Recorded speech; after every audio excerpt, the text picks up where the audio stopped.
All right, what's going on, guys? Welcome back to Card Talk. I'm Ryan, joined as always by Tyler and Lou.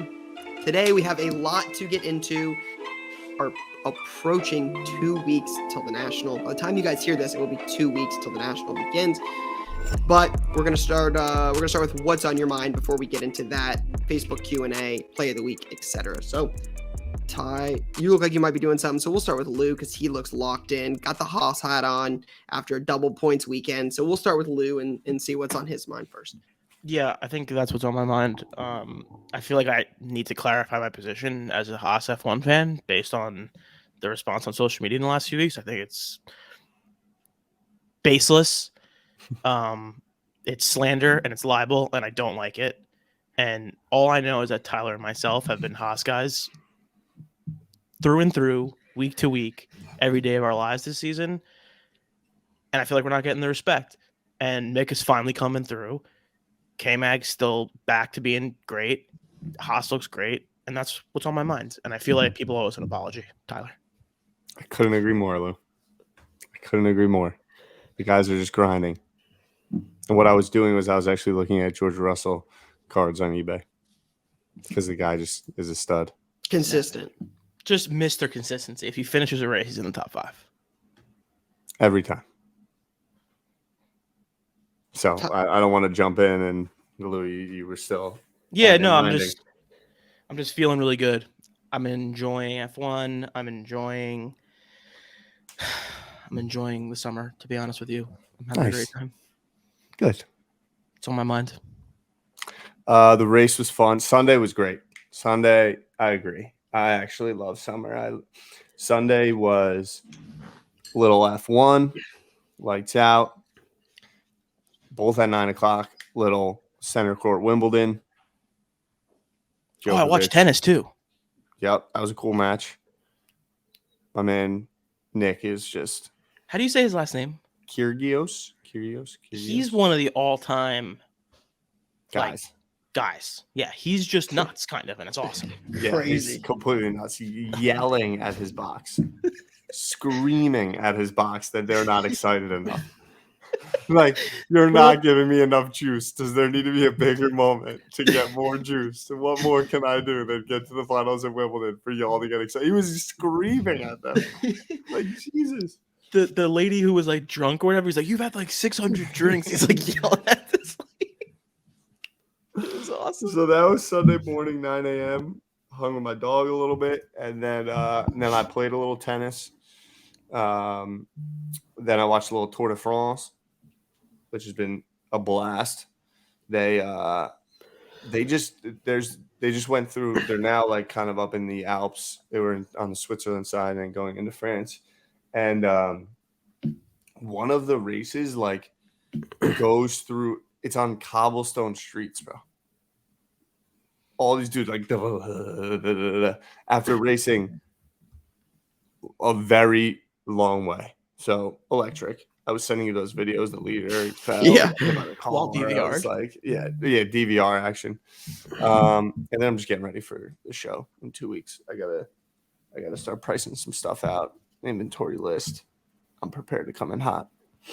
I mean, most people would say that there's no sports on at the moment. Like, there's just not a lot. You know, Ty or Lou and I would be like, yeah, there's F1. You know, there's a little. Lou would be like, hey, there's baseball. Ty's like, dude, it's full blown sports season. We got tennis. We got F1. We got the Tour de France. Like, we got everything. Ty's like locked in. I mean, Ty's gonna come in next week, tell us about like all poker, cricket, like all these other things. Like, Ty's gonna be just locked in, telling us about that. Well, Wayne Rooney just announced that he's coming to manage DC United in the MLS. International tours are starting for Premier League teams. Baseball actually is currently happening. If people, we don't really talk too much about that, but Apple TV is starting to stream baseball games. I haven't watched one yet, but I heard that the graphics and the visuals are pretty sick. They got to figure out a little bit of the production. My boy Matt Obam's actually doing some work in that world, but there's definitely sports on. There's a lot of sports on. The Apple TV broadcasts are really interesting because it just feels very different. It feels very Apple-y. Like the whole production feels very Apple-y from like it feels like the shots and everything like that you're talking about. Like it feels like very like premium and like high quality. You know, I like it. broadcasting is, but yeah, They're gonna make a run at all the sports. for sure, Apple is. Yeah. definitely. Who's their biggest competitor in that space, Ty? Amazon? Amazon, but like they have devices. Apple meaning. So I saw something about the other day about like the NFL is going to switch away from DirecTV and move towards more of an Amazon streaming service. didn't they just say they're coming out with their own streaming service They're just moving Sunday Ticket to streaming. That's what they were saying. that they own, right? I don't think so. I don't know. That would make sense. I mean, we've been talking about that forever. How long has that been a conversation? Yeah. You know? Speaking of talking about it forever, the National. Yeah, the National. I mean, we did a countdown, Jay. I would love to know the first time we did a countdown for the National. It was probably 350 some days. It's probably end of, Chicago's National last year. Yeah, I think we did one at the show. Like Yeah, at 358 the show after. days. Yeah, 358 days. We're 14 days away. I mean, at this point, we're starting to price cards. You got to make sure you have showcases lined up, table skirts. Like, what's the situation like? Is somebody going to bring a press and some ham and some bread and sandwiches? Is that the next business move? Like, is that happening? Bottled water, phone chargers. Do you have those? Like, this is go time. It's time to lock in. It's 14 days. Jay says he's bringing a panini press. It's here. It's Prime Day right now. I'm definitely buying a price gun. It is Prime Day, right? I'm getting a price gun right now. We should buy a couple. I mean, Ty will probably lose one, so we should probably just buy two for Ty. Just make sure he's locked in on that. Maybe send an extra one to the house. $20. Totally That's agree. like pays for itself. Yeah. I'm looking through some of these soccer cards I have. I mean, Phil Foden, Donruss, PSA 9. Not hitting for you. I might have to pay someone to take that off my hands. I mean, interesting. Although this Jack Grealish kaboom is pretty fire. That's a good one. So I know we'll talk more about it next week when we're 7 days out. But what are you guys looking like? What's kind of like your thoughts going into the National? What you want to accomplish? Like a card or two you're looking to pick up? Just we're 2 weeks away. 2 weeks from now, Wednesday, opening day of the show. What's kind of your hope when that clock strikes 3? I mean, it's very clear what I'm looking for. If you have Elijah Moore and you're gonna be at the National, you know where to find me. Is that where you're at the most? It's not even close. It's not. It's the only thing I'm probably gonna like actively look for. I have to do it. It's the only thing I care about as far as cards right now. Like, you know what I mean? So that's what I'm doing for that. And then I'm also thinking a lot about like, I want to see. We might talk about it a little bit later. I'm not sure what PSA announced in terms of like they're doing $18 submissions at the show. I want to know what that's going to look like. I feel like there's going to be a gazillion people online. So I'm interested to see what that looks like too. I want to get some first edition. I think I mentioned it before. First edition Pokemon Hollows. I feel like they've come down a bit. I'm looking right now at some card ladder stuff, but like I really want a Blastoise. Then I want to go with just legends. I'd like some Gretzky, some Pele, some. I don't know. I'm not sure about Messi, but first edition Pokemon Gretzky. This seems like the National that is set up for if you are a collector and you've been trying to add things to your collection over the last 2 years, this is the time to do it. Again, if you believe in the market, but it looks like there's some opportunities compared to 6 months ago, 18 months ago. Just if you look back, this going to the last National, everything was through the roof. Agreed. So I think that's one thing I'm looking for this year is to add some. I want to add some first year F1 to the collection. Nice. I really have enjoyed that. I've talked about that a million times in here, but that'll be something I'm looking to add. And then I think just hanging out more, enjoying the time. It's a stressful week, but recording Card Talk post show with the guy announcing, those are some of my favorite memories in cards. So stuff like that. The event Friday at the Tennessee Beer Hall with you two. We'll have trade night Thursday night, 30,000 square feet. Like, just so much going on. That's what I think I'm looking forward to the most. On the event, real quick, I think Jay's been pounding this home to us. If you are planning to come, I would recommend being there on time. Sounds like there's going to be a good amount of people there, so I would recommend getting there. And more early than less early. As Lewis said. I would recommend getting there earlier than later. Correct. I am excited for the food. At the party or just in general? At the party. Oh, okay. I'm hungry right now, and so yeah, I know what the spread's going to be. It's going to be your classic Friday beer hall, and I can almost taste like the pretzel and beer right now. I'm pretty excited about it. I would love a soft pretzel right now. Yeah. Just Tuesday at 10:08 a.m. lose like pretzel for sure. There's no wrong time to have a pretzel. I agree. Pretzels are. It's a mentality. It's really? Mentality. Yeah. So you'd get up at like 7:30 in the morning, just be like, yeah, time for a soft pretzel. I could, yeah, for sure. Wow, never thought about that. Why are you like anti? It's bread. Like what? Yeah, I just don't wake up and be like, you know what, soft pretzel. Yeah, that's a move. That's a move. Just next topic. I don't want to talk about it a ton, but wanted to kind of bring it up. I know we saw it on Facebook, Instagram, Twitter, like all over social. Slab Stocks did a post about it. Topps had an issue with what appeared to be a pretty significant fake auto between, I think it was Austin Meadows and Randy Rosarina. That's right. Dual auto from Definitive, Lou. Correct. Yep. Basically looked like somebody just wrote their names kind of in cursive and they were almost identical on the autos. But Topps came out and did, what was it, Lou? I think you know. It was like a box of Definitive if you got one as a replacement plus something else. Yeah, so it's a replacement card or a card of equal value, like they always say, and then a box. Their letter, honestly, it's tough, right? Those things are tough because I'm sure they need to figure it out the same way we need to figure it out, and they're also getting hounded with messages being like, what is happening here by people who aren't even involved in the thing. So I honestly felt like their response was fair. I would like to know, like, I'm curious to find out what actually ended up happening, right? I hope they share that information, and I'm sure they will. But tough scenario because there's not a whole lot they can do at this point, right? Like, what else are they supposed to do? They give people a box, they give people a replacement card, and try to implement better systems going forward, I guess.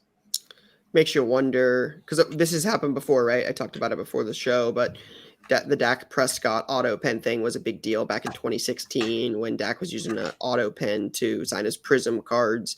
That was something Panini ended up handling that, replacing those.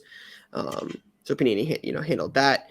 But it just makes you wonder, like you said, they send these guys like an 800 count box and say, hey, please sign these. They sign them, send them back. But is there any real way to fact check that those guys are actually signing those things? I mean, you can compare it across products. You can compare it across memorabilia, but makes you wonder if this has ever happened before and it just went unnoticed. Yeah, I think it's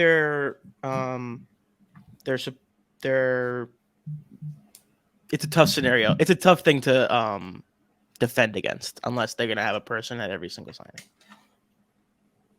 Agreed. My head's just on the jersey logos and the LeBron. No, I think it's related, Rye, in that it's like there's not a lot of rules of the road in terms of like this memorabilia stuff. Yeah, that's all. Like I just I'm like again like 3 logos, like any sort of is there any sort of certificate that's provided with that card that's multiple millions of dollars that like shows like just matching that logo like from the company? That's it. I can hear someone's phone vibrating. I think it's Tyler messing with the slabs. Yeah. I'll tone it down a little bit. But when I see that, because it's like it's a scale of okay, so what? That's a one-off thing that's only happened ever once, or is it because it got found on that one? And when it comes to that collecting and that card and these patches and jerseys and stuff that people are touching. And yeah, I think it's Yeah, it's not the first time it's happened, and it won't be the last time it's happened. agreed. This is not like hey, this won't ever happen again. This is going to be corrected perfectly. That's just not the case. No, and it's impossible, and I also think it's kind of unfair to expect for it to be perfect. I would also say the same way we talked, I think it was last week or the week before, about like if people saw how their cards came off of a line, they'd be surprised. PSA 10s right out of the box. Yeah, if people understood how many hands those cards touch before they get into a pack, you'd be surprised. Agreed. All right, let's get into some of the Facebook questions. Shout out to everybody who submitted this week. Can I pause for 1 second? Yes. Did you see that post that went viral of like the fake Astros dual autograph card with like trash? Yeah, it says, "I can't believe we got away with this." I wish that card was real. I would pay any amount of money for that card. Wait, what was it? Somebody made a fake card. It was like a Topps definitive dual auto of Bregman and I think Altuve. Yes. And somebody wrote on it with like inscriptions, and it said like, "I can't believe we got away with this," and like "bang bang bang" on the trash can or something. It was so good. I would pay any money for it.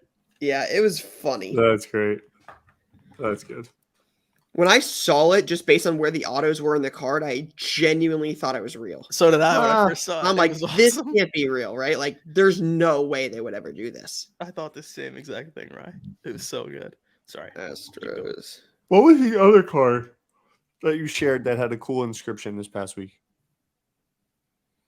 I don't remember, but I remember doing that. Let's get in the Q&A. I'm going to find those two things. Yeah. All right, Jay. First one is from Dustin Lewis. Which has Ryan done more of this week? Rip boxes or car washes? Rip boxes. For sure. Not even close. I haven't been to the car wash in 3-4 weeks. Oh, geez. Oh, they're killing you for your 20. Yeah. Damn. What's up with that? Just on the road, got back from Boston, and with the National so close, just trying to stay productive. I like it. So, yeah, unfortunately, car washes. Definitely not more car washes. There's a lot of things I've done more than car washes in the last month for sure. Smart man. Is the car noticeably dirty? It's not dirty, but it's not necessarily clean. It's kind of like in the mix where, oh yeah, the Adrian Peterson. Yeah, it's funny. I actually had a shot at that card. It's a card. Yeah, looking back on it, I'm like, man, this is a cool card. I love Peterson. I've got some cool stuff of him. Like you do, right? Didn't you collected some of his stuff? Yeah, I have like a game used jersey, some like rookie patch autos. Like I got in the market at 06, like hardcore, and I was chasing like Reggie Bush Topps rookies. And then in 07, like that was when I started getting jerseys, autos, stuff like that. And it was Calvin, Lynch, Peterson, Joe Thomas. So like there was Buckeyes, there was Smith, Ted Ginn, Anthony Gonzalez, Antonio Pittman. So like right around that 07, like 07 was such a big class for me at the time. So was a big fan of AP. And his auto is just so like it's so he puts so much effort into it. I actually asked him about that when I was in Chantilly. He's like, these people pay a lot of money to get my autograph. I want to put time into it, and he does. I mean, it's one of the best autographs in sports cards. I think it's very well done. That's a respectable position by AP. I did a box. I have a box break coming out Thursday this week on YouTube. It'll be like a throwback Thursday break. I ripped a bunch of 2003 Sage and Sage hit boxes, right? It's like that's where Donnie Nicky, that's my PC guy. That's where he's got rookie autos in there. And I ripped these boxes, right? They're found in Burbank, had them on eBay. I bought them all. And I did a little video on them, and I'm ripping them. And one of the things I say in the video is if you watch that box break and you see the autos, those guys' autos are like amazing. I probably have them around here somewhere. They're amazing. Like the penmanship, you can just tell they're like, it's cursive, it's nice. And then you rip a box from like this year, and you got Jonathan Kuminga writing JK or Brandon Boston writing BB. Like they're not even cursive. It's literally just initials. And it's crazy to see how much that has changed. And I'm sure it's not just the athletes. I'm sure in society, like, again, I learned cursive one time and I was in 3rd grade. So it's just crazy to see how much that has changed, especially in sports cards in a 20-year period. Do you think Donnie Nicky has signed? What do you think there's more of? Signed Donnie Nicky items or Jonathan Kuminga autographs from this year. Could not be more sure it's Jonathan Kuminga autographs. From this year. Couldn't be more sure. Yeah. Which I bet if the reason honestly, I'm if you saying- took half of the products that Jonathan Kuminga's in, and I bet has more autographs than half the products that Donnie Nicky has. Yeah, the reason I'm saying that was just about like you said the penmanship, and it all looked so like they weren't signing that much back then. There wasn't a whole lot to sign, so they were able to put more time into it. Yeah, and it probably wasn't as much of a chore. Probably feels like so much of a chore now to so many guys. You know, I had a conversation with a friend yesterday about like some of the Ohio State guys are in some of the NIL stuff, Jack Sawyer, Travion Henderson, some of the big name Buckeyes. And I said, I bet you by the time these guys are in their third, like let's say they get to a second contract in the NFL, like Fields, right? Fields isn't a good example because NIL didn't exist, but CJ Stroud's in Bowman, he's in Leaf, he'll be in all of the Panini stuff. I would imagine by the time they're in their start of their second contract, third or fourth year in the NFL, how many cards do you think those guys have signed? 250,000 cards? something like that. I mean, I bet CJ Stroud's going to end up signing 25 to 35,000 autographs in college alone. Definitely, he will. Again, I think it's one of those things people don't understand the scale of it. It's like it's crazy. The amount of stuff these guys sign now. Like, there's a reason the autograph is the way that it looks for some guys. It's because there's literally too many. I mean, could you imagine signing a sheet of pages this big? I've and seen it's what like it looks like before. It's intimidating. It is wild. So, all right, next question. Andrew Evans says, heading to the National, what is the best way to carry on cards that you either acquire or bring with you to the National? I don't own any heavy slab/card cases and plan to bring a backpack. Is a regular card box the best way to go? What are the best options to minimize weight but also protect the cards the best? Love the pod. Not from Ohio. Go Bills. Yuck. Oh man, that was like hot and cold real quick. Yeah, hate to see it. We're not a Bills podcast. Never have been. F all you. Never, we are not a Bills podcast. Never. Exactly. Shot at me for no Ohio. Shout out to everybody for saying, hey, go Bills. So I got two things for this. One, if you're looking for a heavy slab card case, I'll always plug the company I use, Zion Case, right? That's what I use. You can use code CardClux2 to save 10%. Hey, they're typically set we're up just there, doing right? ads on the show now. That's the only time I've ever done one. But side note, I'm not taking two-row box. I don't know if I have. Hold on, I got one. I'm not taking one of these things. Like carrying this sucker around all day, just on the old hip. Do that. I don't get on that. the old hip. That's not the move. Not the vibe. Because then you gotta, it's not the move. For sure, not the move. So I wouldn't say that. Typically, if you're getting something with a backpack, one of the things you can use is like the SGC ones honestly work the best. If you've ever submitted cards to SGC, they come back in those little white. Yes, those are good boxes. Those white tall boxes. SGC's, shout out to SGC for this. You take those white boxes, you can stack probably 3 or 4 of those, maybe even more, in a decent sized book bag. So what I would do when I used to go to shows, and I didn't sub with SGC 8 years ago, I was using Beckett. Beckett had the same type of cases. What I would do is I would put like 3 of those in my bag that were full and 3 of those that were empty. So I'd separate it by like cards I was willing to trade, like PC cards, and maybe 2 boxes of stuff for trade. And then the other 3 would be empty. So I would use the empty ones to fill with what I picked up, and the 3 smaller ones for stuff that I was willing to buy, sell, or trade. So stuff like that I think works if you want to go the book bag route. Just as it gets full, do you want to carry a heavy case around? You want to slide a roller case around, or do you want the weight on your backpack? It just, everybody's different. Yeah, I feel like it varies so much because like the first thing when I first read it, the first thing I thought was like one of those little waste bags, like you just like stick your cards in there. But it just depends how many cards you're gonna have on you. Like I don't know. I definitely think the roller is the move. I think. Do you think we'll see Lou with like a Supreme? You will see Lou with a Supreme thing over the chest bag. You will. I have one. I bought. Is that your move this year? Yes, because I don't want to carry shit around. Smart man. I love it. I actually did. Like I literally bought one like 2 weeks ago for that. Did you really? Yeah, I really did. I'll show it to you. Let's go. Is it Supreme? Right. Yes, it is Supreme. Let's go. The listeners they're dying to know. Have you bought the M&M rolling backpack for the National yet? I haven't still listed acquired on it eBay. yet. I know. I have not acquired it yet. You should just snag it, Ty. Honestly. Is it Prime Day on eBay too? Or? No, I mean it's $24.99. It's pretty much free. Yeah. You know what got delivered? I'm gonna take care of this. Let me see if What got delivered, Lou? before the show's over, I'm gonna see if I can get something brought up here. Hang on. All right, while we're waiting on those guys, they're doing that. Ian Priest says, "What's your thoughts on new products with retired athletes? Do they hold value, or does it depend on how nice the card is?" It I mean, I don't depends on think. how nice the card is. Yeah, I don't think that question is only to retired athletes. I think it's to anybody and everybody.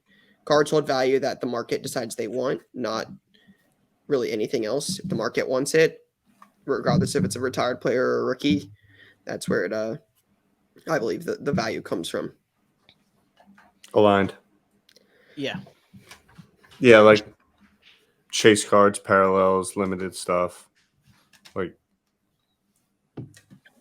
but specifically for retired athletes, in sets that are desirable, that have good parallels, low numbered stuff. Can I make a statement real quick? And this might be a hot take. Hot take. I feel like when they put, if there's like a Bill Russell Prizm parallel, I'm always like, I feel like that doesn't belong. It feels like very out of place to me when they have like the guys that are that old in those sets. It feels like it doesn't belong, and I've always kind of been like weirded out by those cards. I disagree. I think those are ways for. Those are some of the most collected athletes of all time in basketball, right? Your guys like Tim Duncan, Dirk, Shaq, Kobe, Bill Russell. If you're a player collector of those, and those guys have lots of player collectors, those are ways for those player collectors to still acquire and chase new things and draw demand to Prizm basketball on top of the rookies and the guys you're chasing there. It also, subsequently allows Panini or Topps or whoever the product is to make more of a product if there is a bigger checklist and more people in it. So it's also a financial decision as well. Totally. I've always just felt maybe I chose the wrong word. I just feel like when I see, like a Larry Bird flawless, I'm like, that's strange. Like it looks so weird to me. Yeah. I like him though. And I agree with Ryan. I can get there. Next question. Yeah, what's hold on, let me see if this is who this is. Let me see. Yeah, like Harold Miner for the Heat. This dude, I pulled his autograph this weekend. Yeah, like how? We ran a case break on Friday and pulled Harold Miner, and I'm like, this is not who I want to pull out of a $1,500 box of cards. I'm not like dying for Harold Miner. Jay says Baby Jordan slam dunk champ. That's great. Was he called Baby Jordan? That was his name. I guess because he was a bull and he was young and probably chiseled and like a swingman and won the. Wasn't a bull. Played for the. It says Baby Jordan on this YouTube thing. Oh. Played for the Heat. Who was he? Oh, Heat. You said Heat. I thought you said Chicago. Yeah, I mean, no disrespect. I'm sure one of the 90s guys that listens is going to absolutely flame us for that, so I apologize. But as a newer collector, he looked kind of like MJ. Got it, and he could dunk. I just read the Phil Jackson 11 Rings book, and it was really good and really enjoyable because it talked all about the years with Jordan, the years with Kobe, and just reminded me of some proper like 2000 the years 2000 to 2010 in basketball were pretty cool. What a legendary career that guy had. Yeah. Coached two of the best basketball teams of all time. I mean, man. Beast. Slab. Is he a little like out there now, or what's the deal? He's always been out there. Yeah, but I feel like it's kind of like gone left a little bit. Don't know. Lefter. No, I don't think so. I think he was always out there. He was always, oh my goodness. Wait a minute. Did you buy a jersey? I bought it like international eBay. It's a throwback chef. It's a throwback Sheffield for the people listening on audio. I'm so pumped about it. Are you wearing that at the National? Of course I'm wearing it at the National. What do you mean? Ty, will you wear an MPJ jersey? No. Man, gosh. So we should all get jerseys. I won't wear an MPJ jersey. Like, I'll wear a lot of people's jerseys. I won't wear an MPJ jersey. Any reason in particular? Just not how I'm going to identify myself. Like, I like the guy's hoop game. I don't need to. If I'm being super real, like, I, growing up, didn't really wear jerseys. The only jersey I had was this UNC Jordan throwback jersey. What about soccer jersey? You have like a bunch of soccer jerseys. Yeah, Tony Mioli. But never like really with players on them. I don't know. And so there's a lot of things that Michael Porter Jr. stands for and believes in that I don't want to like represent myself about. Got it. That's just the simple nature. So We're Haas guys. where that's like a Let's be team. Exactly. I'm a Haas guy. All right. I'll wear that. You know what I was saying? What I was watching because Lou, I tapped in with your F1 account last night. Yes. I didn't actually log in, but I just was on YouTube the whole time.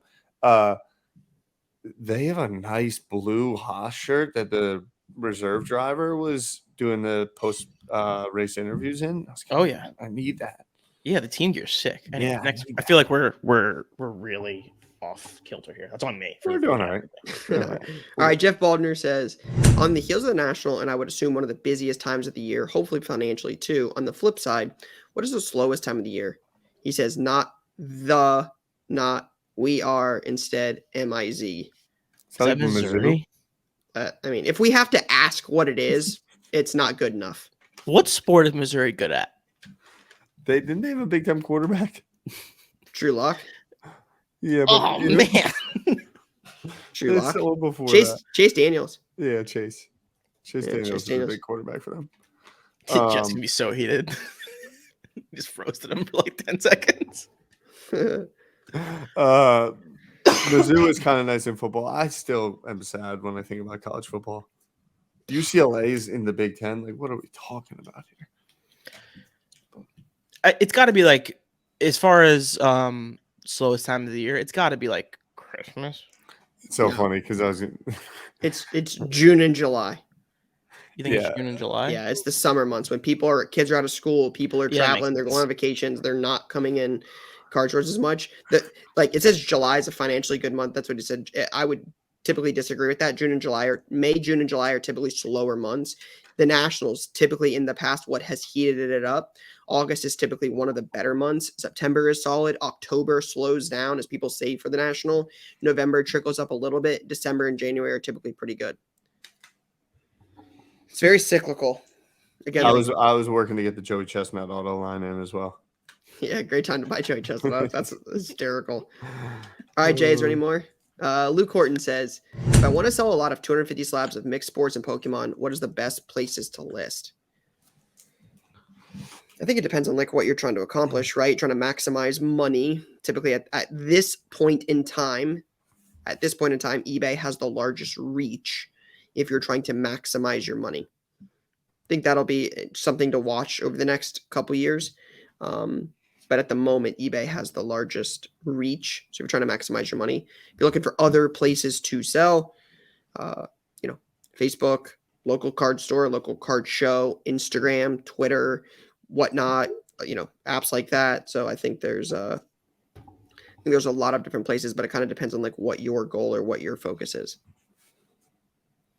Yes, I agree. I think it fully depends on what you're trying to do. If you're trying to maximize every dollar, list them all one by one on eBay. If you're trying to just, quickly move on from the slabs, you could do Facebook groups. You can do lots on Facebook. You do lots on OfferUp. That kind of thing works too. Yep. How's one been? Good. Yeah, really good. It was packed last night. We were in a single sale last night.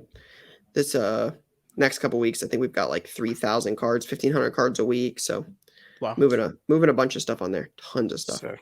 It's funny. It's funny. I saw this thing. It said slab lot. We literally have 300 card sales back to back on whatnot Wednesday and Thursday night. Wow. So it's nice. Let me think of that. That's crazy. Cards across America. The National is the Super Bowl of card shows. What is something specifically that the National brings that other card shows across the country don't? Keep up the great work, and I appreciate the podcast. Respect. That means a lot. Every time I get that last sentence, I appreciate that more than you know. Agreed. I think my favorite thing about the National, not my favorite thing, one of the unique things that they have that I don't see at other shows is I like being able to go up to the Panini booth and the Topps booth and mess around there. I feel like I don't see that at other places. Right? You tell me if there's that's somewhere else, but I only see it at the National, so I like being able to poke around there. I also really like walking around the David Adams area and like all like the wax areas and just looking at all the wax and making a decision. That's like kid in the candy store, Toys R Us It's vibes for me. total kid in the candy store. And my favorite part. Yeah, that would be the thing that I would say, just kind of expanding on Lou's point, is like the dealers, right? The variety, the volume. That is what the National is very good at, is just the total number of things. You're not getting that elsewhere. You're not getting the number of vintage dealers. You're not getting the number of modern dealers. You're not getting the number of corporate booths. You're not like, everything is bigger at the National. It's everybody is there in terms of like car dealers and corporate and things like that. So that's what, to me, that the National has that nothing else has. Yeah, I would agree. It's just it's built out that it is the most known. It's like where everyone disseminates. So what specifically is that? It's just the most amount of people, vendors, businesses. It's the spot. Yep. Where it all comes The together. mecca of sports card shows. Yeah, and collectibles for that matter. Yeah, just sure. like outside of sports cards too. I think it will continue to grow that way too. Yep. All right, last question is from Daniel Bento Baptista. What do you expect of the next? What do you expect of the next release of NetPro? Will tennis be hyped like F1 was, even if there's no Netflix effect? I do believe tennis is very underrated if compared to other sports. Daniel Baptista. So I had a conversation this morning actually with some people that are involved in the sport of cycling. And the reason I say that is, yeah, optionality, alternative sports, tennis, the amount of people that are playing tennis since COVID has gone up drastically. So the interest, I think that if you look at the game, there's we're kind of on this cusp. Could be a good thing, could be a bad thing. Not sure. This cusp of the three greatest players ever, being at the end of their careers, and who will replace that from a storytelling, stars, what that all looks like. How much longer do those guys have? So, I mean, Fed's like super not, I think the odds of him winning another title is like almost long shotty. I mean, because Djokovic just won, so like Djokovic just won. His issue right now is like he can only really status. play. Yeah, I'm pretty sure only the Wimbledon. I guess he played in at the French, but the U.S. Open coming up, as of now he's not allowed to play in it.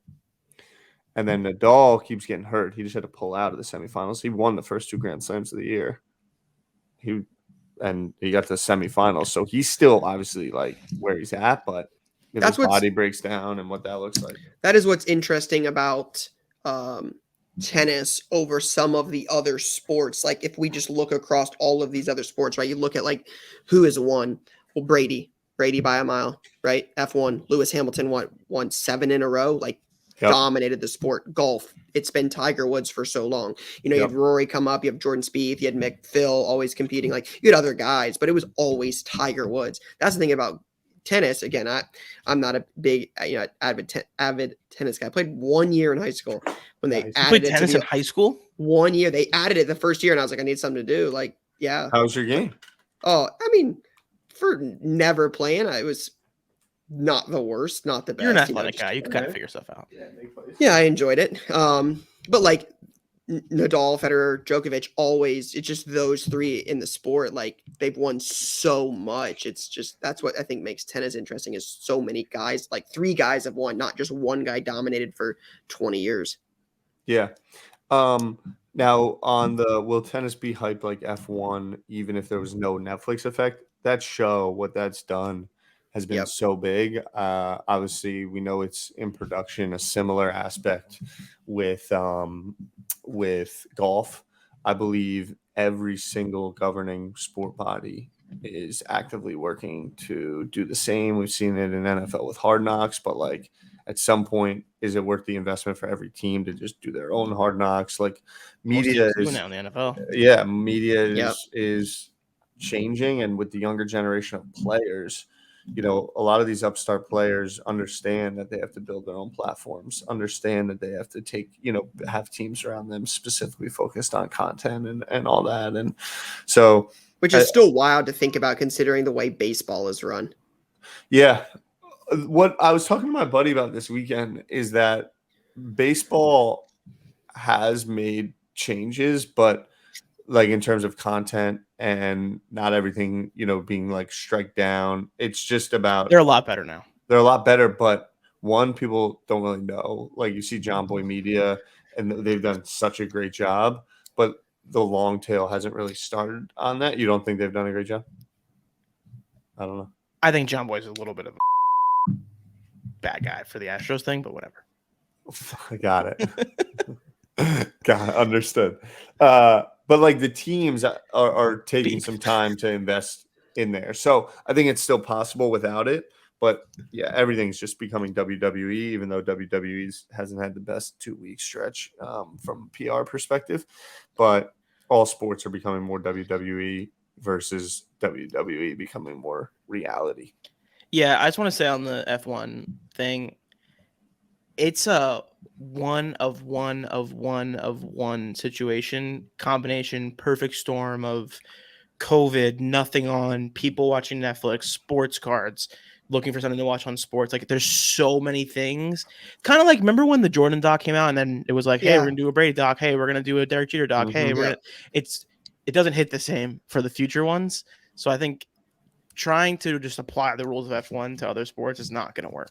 I think the fact that the F1 had seasons, from like a super crazy blow up situation. Had previous seasons before people. Yeah, F1 had seasons ready and then blew up and then had more seasons on the way, and like it gave you enough to watch. The Jordan documentary was 6 episodes and was fantastic, right? But the F1 it had a lot more volume than the other ones did, and yeah, that's the thing I think I agree with Lou about is the F1 documentary was just the perfect storm.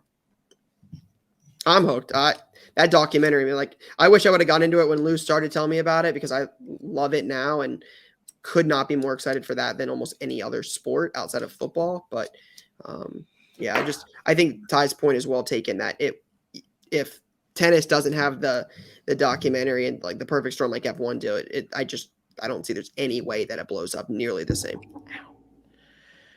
What's going on in the tennis world with did Osaka just pull out another tournament recently? Not sure, but let's find out. I thought I saw something about that too.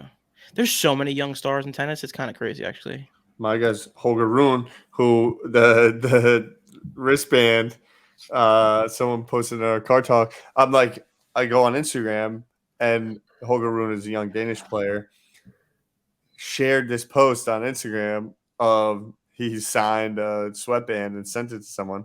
And then in our Car Talk Facebook group, the person who it was posted. Oh, that's crazy. So crazy.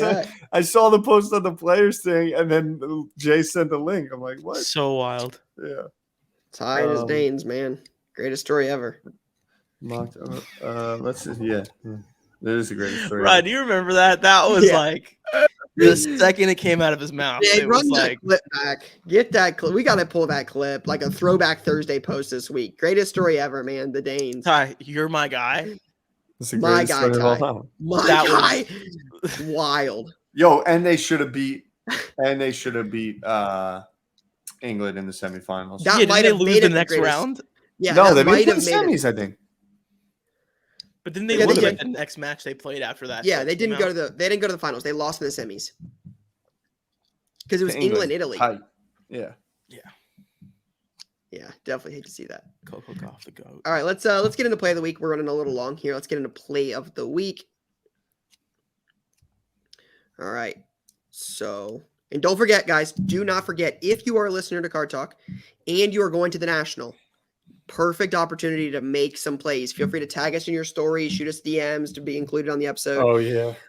Lot of opportunity coming up here in the next couple of weeks. Maybe even some plays on eBay or elsewhere. That's a decent time to buy when everybody's at the National. Can I share an idea? Yeah, yes. I think we should have one person a day join us on the show to share the best play they made that day. I'm all. I think we need to go hard on play of the week at National. I would love to see it.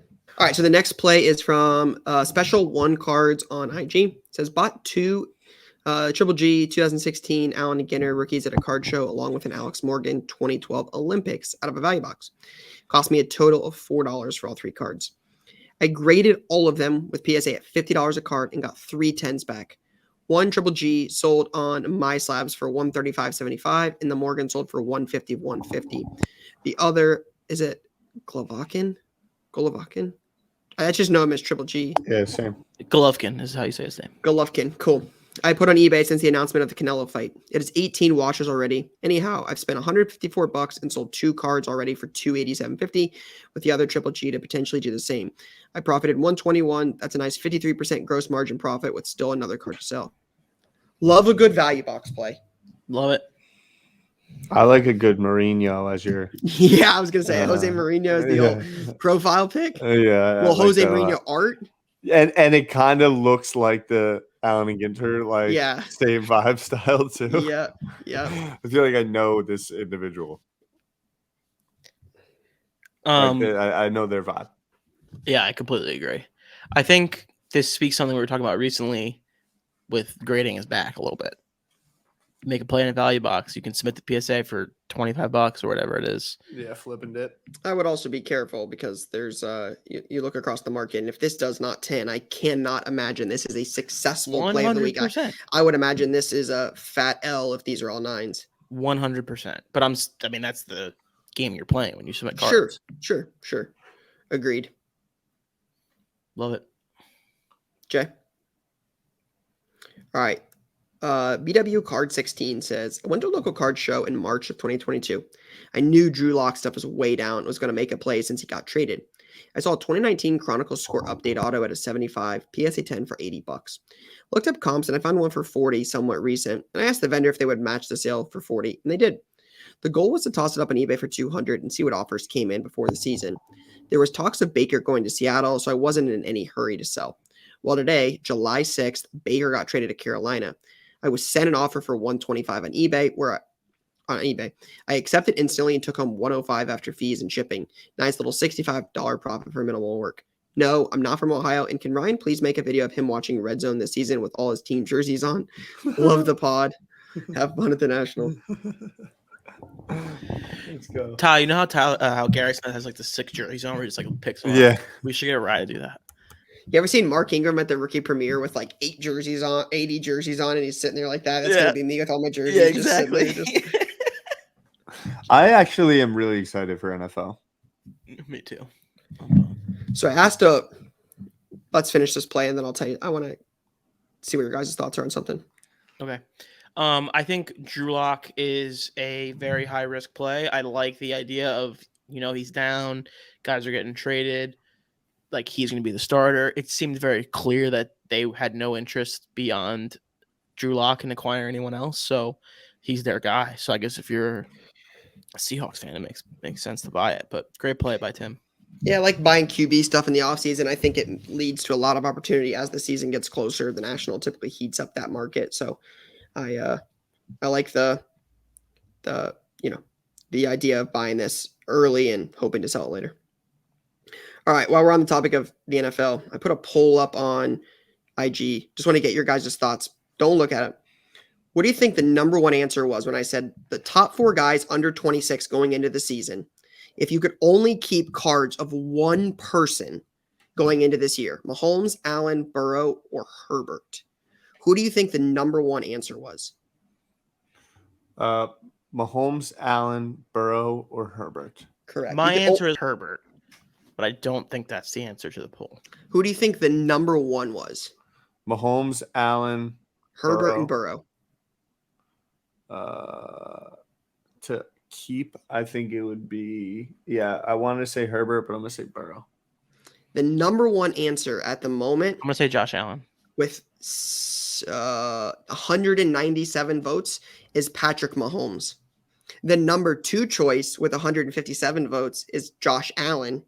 The number 3 vote with 135 votes is Joe Burrow. The least amount of votes on the entire list was the guy I expected to be 1 or 2, and that's Justin Herbert at 88 votes. Hey, can't tell us what we need to know, boys. Guess who we should be buying? Yep. Can't take championships away. Yep. Interesting. So, anyways, Jay, That's next play. very interesting. Well, this looks like quite the play. This is AJM Cards 1994.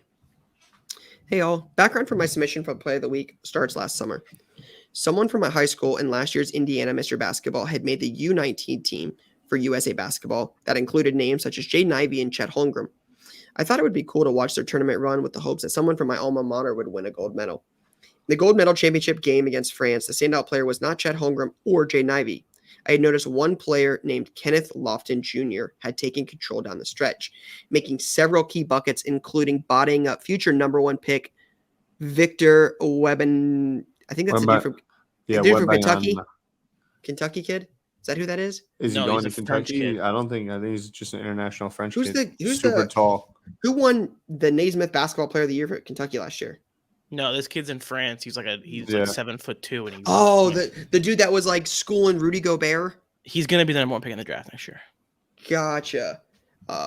Now I know who you're talking about. I know exactly. All these trades that are happening in the NBA where these teams are dumping all their good players is because they're trying to get this kid. Really? Yep. Yeah, Utah is trying to get this kid. Oh, it was Oscar Tshiebwe. That was the guy that won the Naismith. Sorry. Anyways, since Lofton Jr. was playing in summer league, I was interested last Wednesday morning in seeing if he had any cards available. I was able to snag 3 Leaf autos for $19. After his breakout performance against Chet Holmgren in the summer league, his cards blew up, and I immediately listed the cards again once I received them in the mail Saturday. I quickly sold all 3 Leaf autos for a total of $245 and made a profit after shipping and fees of roughly $200. Thanks for all the 3 of you do for the hobby. Love the show. Good. This is a great play, but it only becomes a play of the week if you buy a card of Kenneth Lofton Jr. when you see him play and dominate the future number 1 pick, not wait months later and buy one during the preseason. That to me is like the deal breaker on this. I'm disappointed AJM did not buy one when he's like, oh yeah, I saw this guy play. He was really good. And then I didn't do anything about it. And I waited and I was like, oh, I saw this guy again. I would have bought one for, if they're 871 there. I guess the only exception to the rule might be he didn't have any cards then. I don't know if AJM can tell us that, but that would be my only thought there. Well, yeah, he probably didn't have any cards until he got drafted, I would imagine. Well, some of that Leaf Metal Basketball Leaf Pro Power set's been out for a little while. That's not new stuff. I was going to say, I think the coolest thing about this was that this guy, Kenneth Lofton Jr., I think they call him, it's Kenny Lofton Jr., right? I think he just bodied Chet in that one game, and people were buying his cards off that. I think it's very funny. Is that who that was? Yeah, he was. I remember seeing the highlight, just straight bodied my dude, just bullied him. Yeah, he's been playing well in summer. Yeah, yes. And he's been taking people on. I think this draft class is going to have a lot of guys that have a lot of hobby interest. Chet stuff's going to do well. It'll be curious to see what Banchero does. Jabari Smith. The best player in the class, you mean, Paolo? Yeah, I think so. But didn't they shut him down? They're saying his game's like Zebo. I loved Zebo's game. So, going to be interesting to see. I like to play. He said Dunk Tyler boys. Yes. Josh Giddey. Yeah, yes. Josh Giddey is. Was it wild? He yammed on some dude and then stood over. He's so good. He's good and he's got swag. Like he's they might be real good. We'll talk about that later, but they might be. Yeah, and I don't want to like get crazy, but like you could see him being like a little Nashy, like have a nice long career as a point guard in the NBA. Now, Steve Nash won. I could see him being like Magic Johnson. Yeah, I mean, look, baby Jordan, like it's something crazy. I purchased. This is from Super Sam 57. Sam Riser says I purchased a 99 Charizard Holo via the VFriends Discord for $1,000 raw. Graded it, got a PSA 1.5, and had a total cost of $1257.15. I originally submitted it to Golden Auctions to be auctioned off at the beginning of this year. They did not list it after 6 months of delays, so I finally got the card back today, 7/7. I listed it on eBay and got an offer for $1,800 almost instantly. Someone gave me their Instagram via eBay messages, and I sold the card via $14.75 PayPal friends. Overall, I made $208 on this Charizard. I'm from New Jersey, day one listener of the pod. This has everything in it. This is wild. First of all, redacted. We're not talking about that. You know what? Redacted. I'm done with redacted. I like it. Everyone's doing it. If the card companies are putting out cards with fake autos, you know. I agree. Respect, Sam. All right, respect. Every single person that's buying and selling cards on eBay is aware of that play happening, and that's the reality. Those things you don't There's talk a about. lot of business happening on Instagram. Don't tell IG don't Live. tell eBay, but I mean, back in the day, man, we're sending coded messages, like, with a Limitations. phone number at the end of a letter at the end of each word. You got a No number at the end tap, of each word. So you say, screenshot. hey, 6, how, 1, R, 4. You start adding your numbers. You're like, hey, Well, I think Lou was like, code in if the- your Morse code in the eBay name eBay is not your Instagram name, like, what are you doing? I mean, I've been on that train for a long time. Yeah, I think we talked about this before. Like, somebody was in Play of the Week, and it was like card collector 5555 on IG is literally your eBay handle. My eBay handle is card flipping on IG. Yeah, there it is. Exactly. That's what I was like. I knew I heard it before somewhere. Yeah. Anyway, this card, that's tough that it was. He probably. I don't know what I will. Let me see what it was doing 6 months ago. I'm curious. 1,000 raw seemed high off the rip, to be honest. Yeah, 1,000 Really, raw for a does first seem edition high. Shadowless Charizard? If it came out at 1.5, the condition was obviously a factor. Yeah, those corners are looking bottom left, kind of nice and white. But shout out Jersey. Those are my people. Day one listener of the pod means they've been along for a ride. Yeah, I mean, $200 is not cheap. It's not nothing. That's some good coin. That's a nice little PSA 1.5 flip. I want to add I'm one all of these for to my it. collection one day. That's what I'm trying to go for. I don't want a National. PSA 10. I don't need no $250,000 one, but just Something. even a 1.5 is cool. I agree. Yeah, I part have of me. mine from growing up, which I have PSA 7, but it's not first edition. It's just a. Yeah, I have a PSA 5 Shadowless. I don't have a first edition. Something I've always found really funny in my own brain is like getting really low grades of all the most famous cards of all time, like as a bit. It's I funny. want a PSA 1 Luca really bad. There's a guy on Instagram, Croatian Twins, that does that, collects PSA 1s of cards and believes that PSA 1s tell the best story about the card. Like, That's talks cool. about the card's journey and stuff like that. So, like, the Charizard tie, like, we talk about Pokemon a lot. Like, this was the card for me when I first got into it. So anytime I ever see one of these in a deal, I ever buy one, if I ever acquire one, I send it in and get it graded. I have like 40 of the Charizard card, like from my childhood, or like from like this one. So like I think someday I'm gonna try to complete like a PSA and SGC rainbow of them, because I have a bunch of each of those companies. So like a PSA 1, a PSA 2, a PSA 3. First edition? No, just Got the Gen, standard, first Yeah. print, like not the first edition, not the Shadowless, just the unique one, not series 2. Mm-hmm.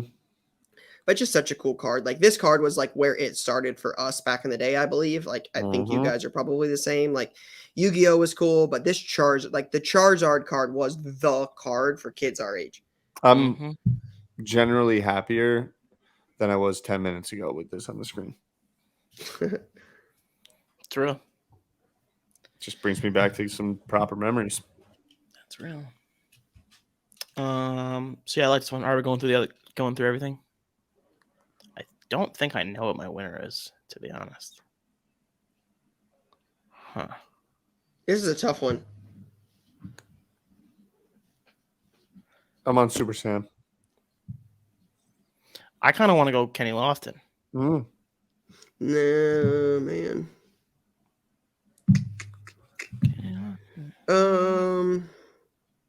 Or should we go value box to PSA, because that's the most educational thing?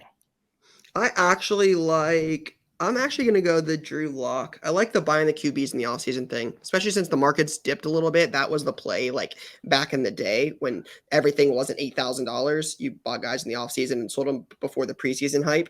So I like the Drew Lock play. I'm going to go with Tim, BW card 16. So if you guys want to do all different, we can have the listeners. No. I'm going to go Charizard. I'm going Charizard. I'm going going to tell you why. I'm going to go Charizard because bought the card raw on Discord, submitted it, sent it somewhere, Had to grind out the patience. The second it was listed, had an offer, made a move. And he's a Jersey kid. We got to get more Jersey people. Yeah, I mean, we've just been literally living in Ohio for the last 6 months. Well, just tell New Jersey guys to be better. I mean, that's just That's what we're Yeah, working to on be now. honest, yeah, it's a little bit. We haven't really shared that messaging yet. If you're from New Jersey and you listen to the show, if you don't submit a play in the next few weeks, you're dead to me. All Jersey propaganda is accepted. That's Oh correct. gosh, That's correct. that You is want to do wild. Devils cards? I'm here. Let's get into it. That is wild. That is some straight nepotism type stuff right there. If I've ever seen I it, mean, that's It's become a running joke on this show that we are owned by the state of Ohio. So I'm gonna do a little counter propaganda.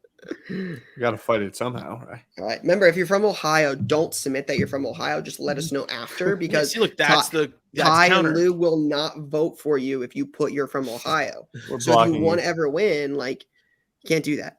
Yeah. All right. Latest launch. We have a big release week this week. A lot of different stuff. Lot of product actually. You've got Panini Chronicles Football 2021. We talked about this a lot of times on this show. Big hodgepodge of different sets that don't have full releases. Put them in there. Top guides. It's a fun product. You got Archives Signature Series Retired Edition Baseball. This is from Topps. It's a one-card product, all retired players, all in a magnetic with a Topps seal. You're going to see stuff. Cool. You're going to see stuff that's got all sorts of random numbering. So John Schmaltz auto out of 16, random stuff like that. You got Topps Pristine Baseball. You have Leaf Ultimate Draft Football. You have WNBA Prizm, Select UFC H2, and that's it. That's it. A lot of stuff. A lot of stuff. Good amount of stuff too. Cool stuff. Yep. It's going to get interesting here in the upcoming weeks as well. You're going to have stuff coming up. We'll talk about it next week, but NT basketball is on the horizon. You're going to get into optic football, select football. So Eminence football comes out, I think, the week of the National. So the next 4 weeks with the National, football season's about to start. Big basketball releases. It's going to be an interesting couple weeks for cards coming up. I'm looking at the checklist for Chronicles and just seeing the different releases they have in there, the different types of stuff. Just a bunch of things I've never heard of before. I love that. I love Chronicles. It's a fun product. It's a fun product. Good show, everybody. Peace Great and show. love. If you haven't, please watch the Slab Stocks Market Report for June. And enjoy your Wednesday. See you guys. Peace. Or Friday.